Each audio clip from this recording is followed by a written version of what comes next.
Good morning. Today I am going to take the subject drafting and pleading for LLB 5th semester students. In this subject today we'll discuss about the introduction of drafting and pleading. As the meaning of drafting says, it is an art which can be gained only by continuous practice. मतलब drafting जो है वो एक कला है, लेखन एक कला है जो नियमित अभ्यास के द्वारा ही हमें प्राप्त हो सकती है. In a legal field the act of writing legal documents is known as drafting. विधि के क्षेत्र में हम जो विधिक दस्तावेज तैयार करते हैं उन दस्तावेजों को हम ड्राफ्टिंग बोलते हैं. उन दस्तावेजों के लिखने की जो प्रोसेस होती है उसे हम ड्राफ्टिंग कहते हैं. The main feature is to represent all the relevant statements and issues in the field of litigation. जब हम लीगल ड्राफ्टिंग करते हैं किसी केस के संबंध में तो हमें ये ध्यान रखना होता है कि उस लीगल डॉक्यूमेंट में, उस ड्राफ्टिंग में वो समस्त तथ्य जो कि विवाद से संबंधित हैं और वो समस्त कारण जिनके कारण विवाद उत्पन्न हुआ हो, लीगल ड्राफ्ट तैयार करते समय उसमें शामिल किया जाना आवश्यक होता है.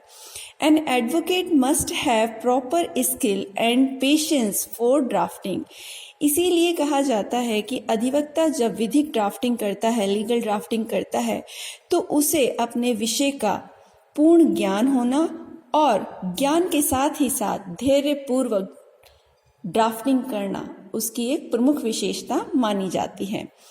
The main aim of drafting is to give accuracy and true statement.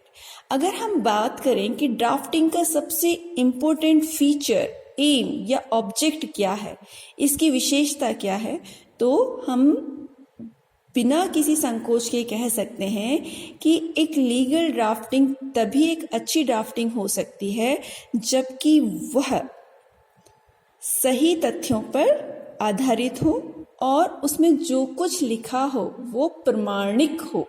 मतलब लीगल ड्राफ्टिंग करते समय एडवोकेट को ये ध्यान रखना चाहिए कि जो भी स्टेटमेंट आप उसके अंदर डाल रहे हैं वो सही तथ्यों पर आधारित हैं और उनका प्रमाण अधिवक्ता के पास मौजूद है.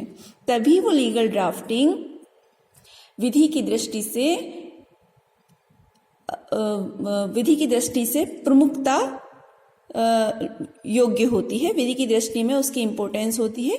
या हम इसे दूसरी भाषा में कह सकते हैं कि किसी भी वाद को जीतने के लिए लीगल ड्राफ्टिंग ही फर्स्ट की होती है. अगर हमने ड्राफ्टिंग अच्छी की है तो निर्विघ्न रूप से हमें केस को जीतने के चांसेस बढ़ जाते हैं. The process of drafting involves 3 drafts which are as follows. अब देखिए ड्राफ्टिंग करने के लिए ज़रूरी क्या है. हम एक बार में कभी भी ड्राफ्टिंग हमें नहीं करनी चाहिए. ये विधि का सिद्धांत है कि हमें ड्राफ्टिंग करने के लिए स्टेप बाय स्टेप आगे बढ़ना चाहिए. तो पहली स्टेप क्या होती है? In first draft facts should be properly mention.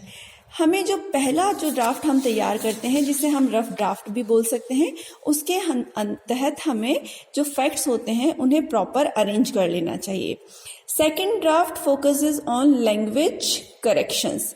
जो दूसरा ड्राफ्ट सेकेंड टाइम जब हम ड्राफ्ट को देखते हैं तो हमें उसके अंदर जो भी भाषा से संबंधित करेक्शंस होते हैं, लैंग्वेज करेक्शंस होते हैं, वो ठीक कर लेने चाहिए. Final draft gives an authenticated finish of the legal document to convince the concerned party or authority. अब जो हमारा फाइनल ड्राफ्ट होता है वो इतना ऑथेंटिक होना चाहिए, इतना सारगर्भित होना चाहिए कि हम अपने जो कंसर्न पार्टी है, पक्षकार है, उसको और अथॉरिटी, जिस अधिकारी को हम वो ड्राफ्ट देने वाले हैं, उसे संतुष्ट कर सकें अपने तथ्यों से. So what is a draft? In a concise mean, we can say it is generally a precise document which gives all the necessary details about a case. यह एक संक्षिप्त दस्तावेज होता है, लिखित दस्तावेज है, जिसके अंतर्गत विवाद से संबंधित, केस से संबंधित आवश्यक तथ्य डाले जाते हैं. The terminology used in making a draft is, अब हम ड्राफ्ट जो तैयार करते हैं उसके अंदर जो टर्म्स यूज करते हैं उन टर्म्स के बारे में भी हमें जानना आवश्यक है। तो पहला टर्म होता है ड्राफ्ट्समैन। ड्राफ्ट्समैन कौन होता है? He is a person who makes the document. Draftsman वो पर्सन है जो लीगल डॉक्यूमेंट तैयार करता है। पर्पस ऑफ द ड्राफ्ट, अब पर्पस ऑफ द ड्राफ्ट क्या होता है? भी ड्राफ्ट बनाया क्यों जाता है? The basic purpose of drafting is to provide ideas and proper information. Draft का जो मेन पर्पस होता है वो होता है कि इसके अंदर जो तथ्य डाले गए हैं उससे आवश्यक सूचना जो अथॉरिटी है उनको मिल जाए। किसके बारे में? केस के बारे में। Its main aim is to provide clear and concise data which can satisfy the wants of them, जिसके द्वारा अधिकारीगण जो हमसे जानना चाहते हैं वो सूचना उन तक पहुंच जाए। An advocate must note forget that there is always a motive or objective behind every text. अधिवक्ता को लीगल ड्राफ्ट तैयार करते समय ये बात हमेशा ध्यान में रखनी चाहिए कि हम जो कुछ भी लिख रहे हैं उसके पीछे एक उद्देश्य निहित होता है। तो हम जो कुछ भी लिखें वो सत्य प्रमाणित तथ्यों के आधार पर लिखें। उन्हें प्रमाणित करने के लिए हमारे पास साक्ष्य मौजूद होने चाहिए, तभी ये ड्राफ्टिंग वर्थफुल होगी और हमारा केस को स्ट्रॉन्ग बनाती है। तो आज हमने देखा कि ड्राफ्टिंग क्या होती है, ड्राफ्ट तैयार करने के लिए हमें किन किन स्टेप्स को फॉलो करना चाहिए, ड्राफ्ट का मतलब क्या होता है और ड्राफ्ट का पर्पस क्या होता है। आई होप आपको आज का टॉपिक पसंद आया होगा। Thank you so much.